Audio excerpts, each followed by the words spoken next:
Bismillahirrahmanirrahim. Assalamualaikum warahmatullahi wabarakatuh. Alhamdulillahirrabbilalamin.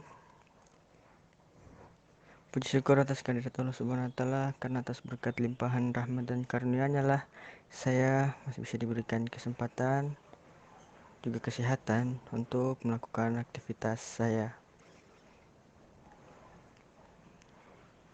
Perkenalkan, nama saya Rafiq Prasetya, Stambuk F22118077. Pada kesempatan kali ini saya akan memaparkan sesuatu mengenai perkembangan art novel dan modern material beton. Kemudian langsung saja, art novel merupakan seni baru yang memiliki ciri gaya dekoratif organis flora, menggunakan alam terutama tumbuhan sebagai sumber inspirasinya, yang menyukai bentuk lengkung, garis meliuk-liuk, biasa disebut distilasi, dan diabstraksi. Disebut sebagai seni baru karena gaya visual tidak mengambil inspirasi dari era klasik Yunani Romawi kuno. Sebutan art nouveau itu sendiri bersumber dari nama sebuah galeri seni bernama Maison de Art Nouveau di Paris tahun 1895. Art Nouveau merupakan gaya seni rupa dan desain internasional yang pertama dalam bidang desain grafis, arsitektur, interior, dan kria. Ditemukannya energi baru dalam peristiwa revolusi industri memungkinkan digunakan bahan-bahan baru bagi desainer untuk bereksplorasi sebagai seni, tempa, kaca, dan sebagainya dalam berkarya. Gaya ini berlangsung mulai tahun 1890-an hingga 1910. Walaupun hanya berlangsung relatif singkat, namun Art Nouveau memiliki kekuatan dan pengaruh dalam menyebarkan nilai estetika di masyarakat pada masanya. Art Nouveau yang muncul di sekitar tahun 1861 di Inggris sering dilihat sebagai pemberontakan atas nilai-nilai Victoria, Ratu Inggris pada saat waktu itu. Bentuk-bentuk artistik di zaman itu sangat berkiblat pada gaya klasik Yunani Roma yang didominasi oleh bentuk-bentuk geometris primer seperti segitiga, segi empat, elips, dan lingkaran. Para pencetus Art Nouveau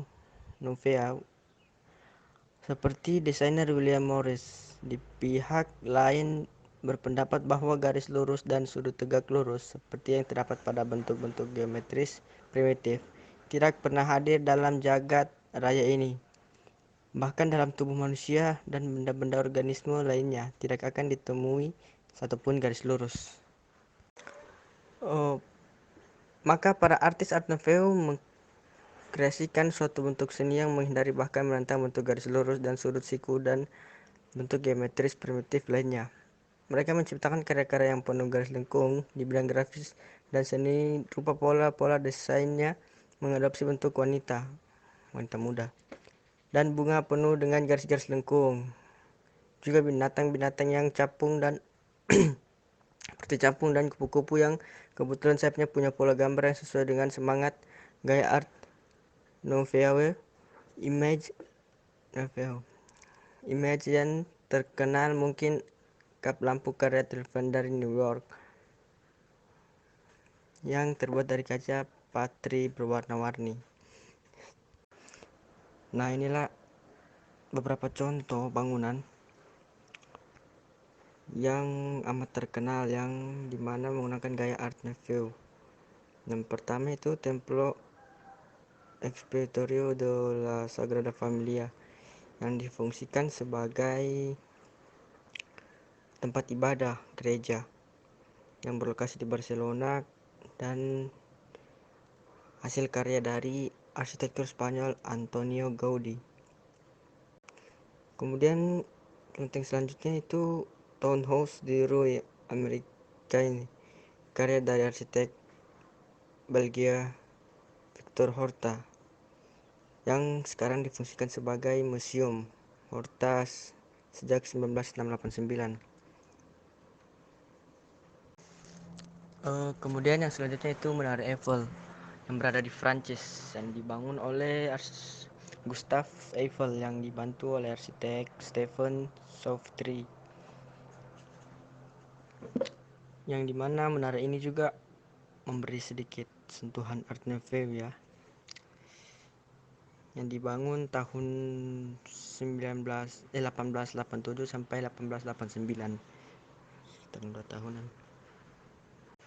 Art Nouveau di zamannya memang dilihat dari kacamata sekarang pun cukup menggairahkan rasa seni, tetapi bentuk gaya seni ini kurang bisa memenuhi tuntutan zaman yang segera datang. Revolusi industri menuntut apapun yang diproduksi harus bisa dibuat dalam jumlah besar dengan biaya yang murah dan dengan kecepatan tinggi. Bentuk-bentuk aliran garis lengkung yang sulit dibuat, mahal, dan lagi memakan waktu. Aliran Art Nouveau ini menghilang pelan-pelan di sekitar tahun 1910. Namun di tahun 1960 Art Nouveau seperti dihidupkan kembali. Di masa munculnya generasi hebat Art Nouveau diadopsi dalam ekspresi-ekspresi grafis seperti dalam poster dan dalam cover album rekaman musik mereka, karena sangat cocok dengan semangat seni mereka yang sedikit banyak mempengaruhi oleh halusinasi narkotika. Art Nouveau dianggap suatu gerakan kesenian yang amat penting di dunia seni, terutama di bidang arsitektur, karena telah mempersiapkan seni modern yang kita kenal sekarang dengan menggusur mempengaruhi seni yang amat mempengaruhi di abad 19. Jadi mungkin itu saja yang dapat saya paparkan. Saya kira wabillahi taufiq wal hidayah. Wassalamualaikum warahmatullahi wabarakatuh.